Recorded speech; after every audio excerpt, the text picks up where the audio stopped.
Regulatorna agencija za komunikacije izvršila je analizu izvještavanja o neredima u Širokom Brijegu 4. oktobra ove godine. Predmet analize bili su mediji koji pokrivaju većinski dio teritorije Bosne i Hercegovine, ali i određeni broj lokalnih radio i TV stanica u Federaciji.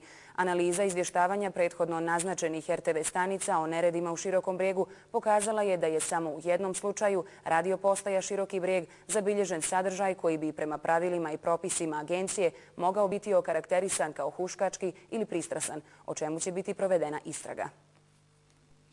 Analiza regulatorne agencije je pokazala da je većina stanica emitovala ad hoc izvještaje sa mjesta dešavanja, popraćene amaterskim snimcima iz Širokog Brijega, bez popratnih komentara i prejudiciranja o uzrocima i mogućim krivcima za nastala događanja.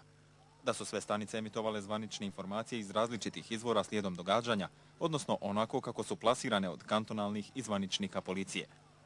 Da su sve stanice emitovale dodatna relevantna mišljenja predstavnika nogometnih klubova, izjave navijača, građana Sarajeva i Širokog Brijega, izvještaje o povrijeđenim u neredima iz bolnica, te izjave policijskih zvaničnika Zapadnohercegovačkog kantona. Da su se stanice generalno suzdržavale od bilo kakvih nagađanja te dovođenja ovog događaja u vezu sa bilo kakvim političkim kontekstom.